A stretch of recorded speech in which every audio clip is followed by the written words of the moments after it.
You know, in my ministry of over 40 or getting close to 50 years, relationships have helped me. Good relationships, not so good relationships, bad relationships. But they all help me. It's all like a crock pot of stew that brings forth that. And some lead you further than others. And some teach you what not to do. And some teach you what not so good of relationships can be avoided. Today, I'm with Bishop Doug Young of Los Banos, California, our Father's house. Just Googling, you'll see so much that he has to offer you to help you. And he is one of the most relational guys I know.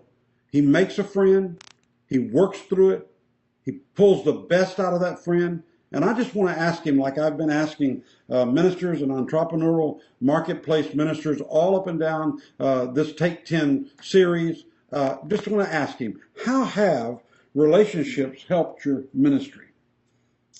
Well, so much could be said, but relationships, I believe, is key to our forward progress. I look back through the years and I see how God brought so many people into my life at very strategic times, and each one of them played a part in my forward motion.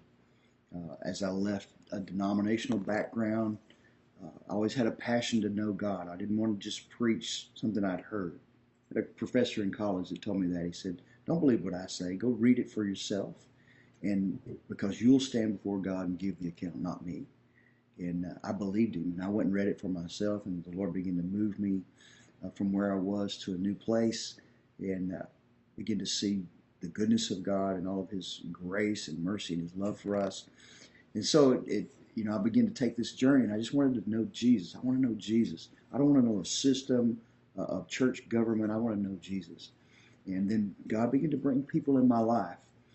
And as I look back on it, I see they were strategic and key to me moving forward. At the right time. At the right time. God would bring somebody.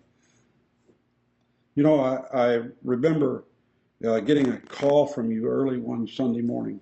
Oh, man. And that's the time you call whoever comes first in your mind. And I was on the other end of that call. Would you share with the guys how you were able just to dump a problem right in my lap? And not the only one. Well, through the years, there's been a few. Yeah, I remember telling you one time, Doug, call me when something good's going on. Oh, man. Like help. No, 2009, I got a call early Sunday morning. The church is on fire. And so I rushed down, and they've already taken the axes and bashed in the door. The firemen in there spraying everywhere. Nightmare. And I step into the building, into about 10,000 square foot building. I step in the front door. There's 6 inches of water throughout. It was an absolute mess. And people started coming in for service. This is 7 in the morning. 2 hours later, people started arriving for church. And we just had a prayer meeting out in the parking lot because we couldn't go in. And I just didn't know what to do. We thought, this is disaster. You know, our life is You were over. about to quit. You were about to really quit the ministry. You were going to go get a driver's license for a semi truck, I think. Well, that was 2008, 2009. The crash. Crash. Everything was going down, and money was tight. Guys were out of work. People were out of work, and we were full-time ministry. And so I'm like, hey, I know how to go make a living.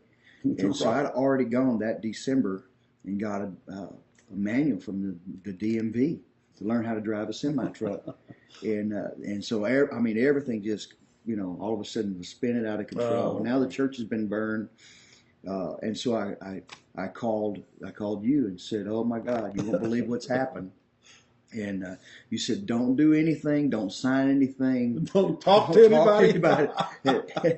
Just I'll be there in the morning." So Monday morning, you and one of your friends was standing on our parking lot that helped us so much. Well, the fact is that I had been through that. I lost a city block in Bloomington, Illinois, to fire.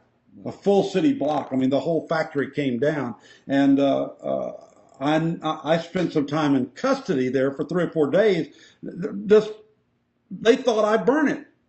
And it was found out to be set by a homeless guy and all that, because I was the only one that stood to prosper from that. And that's why with my terrible, I had no one to call.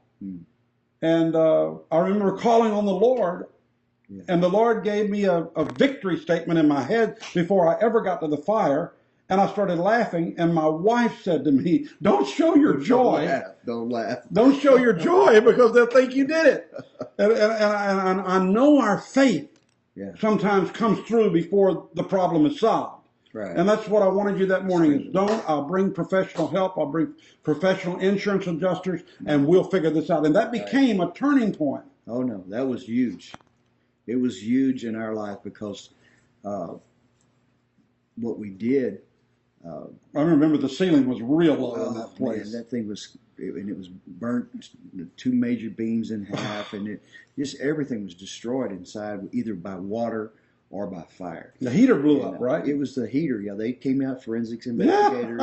You're the bad guy. Yeah. No, it was 50 years ago, before I was there. Someone put in a flume next to a 2x4 up above the ceiling. Oh my God! And it had been charring, they said, for years, and finally that cold January morning it caught on fire, and then it was in the fire burned in the room where the telephone wires were.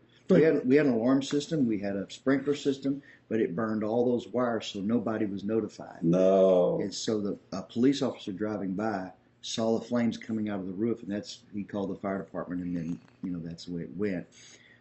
You guys came in, your friend that came in that helped us so much, that knew this insurance system.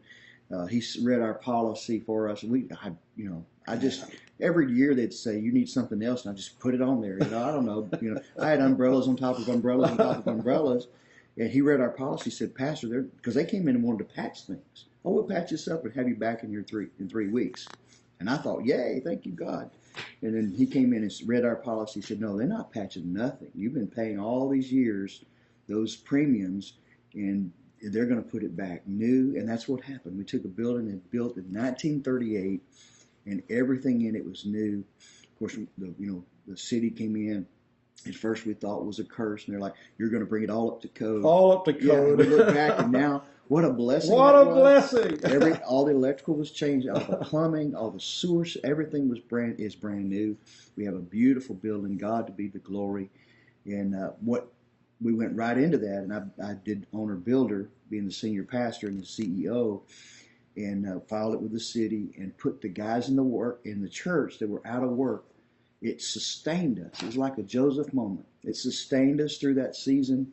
Those guys were out of work, and they were so thrilled to get a job locally, and carpenters and craftsmen that came in began to help around the church. It was really amazing what God did. You have great relationships in several different Christian arenas, and locally you're hooked up with the mayors and the city councils and everything that goes on. You put your hand into it. Those relationships all work for your benefit. I watch as you work with the relationships inside of the ICCI, which we're not a conference organization, so there's never an ICCI conference. It's the relationships that you make within it and in your networks. How have those other guys and other women in the organization enhanced your life as far as the relationships with the ICCI? Well, for so many years we were, kind of alone, and you feel all alone. That's before the ICCI. You just feel like you're out there doing things on your own. And to have people that you can call, especially not only in time of crisis, but just to share the good things. Good stuff happening. How do I progress out of good things? And then just iron sharpening iron. And you hear somebody else's idea and you go, "Wow, that's amazing. I can adapt that to fit here and see how it works." And then you share things that you're doing, and people go, "Wow, that's such a great idea. We're going to do that at our church."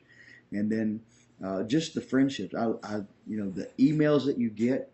I've got several of the bishops that they'll send out an email on Sunday morning, and just an encouraging word. I've actually, don't tell anybody, but I've actually taken emails and walked straight to the pulpit and preached it. That Sunday morning, it became part of my message. Just an encouraging word. So there's nothing like great friends, and you don't have to do ministry alone. Get connected.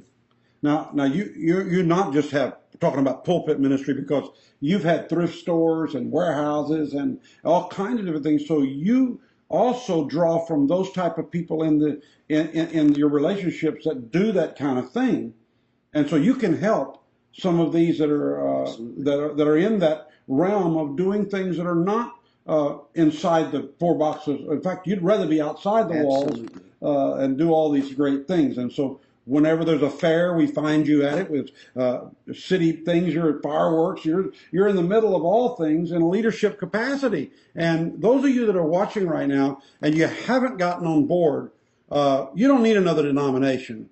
You don't need another church boss. What you need is a relationship. And if you'll go to ministrylaunch.com, you'll find the way to get your 501c3 to you quickly, legally, powerfully, and you can be operating in the area that you feel called to. I'm increasingly surprised by how many people are coming to us with this ministries of helps. Right. They do good in maybe helping in a hurricane or helping the homeless or helping this or that, and people want to give them money. Just recently, we had a relationship spawn in Central Illinois of a woman who wanted to help mothers who had put their children up for adoption.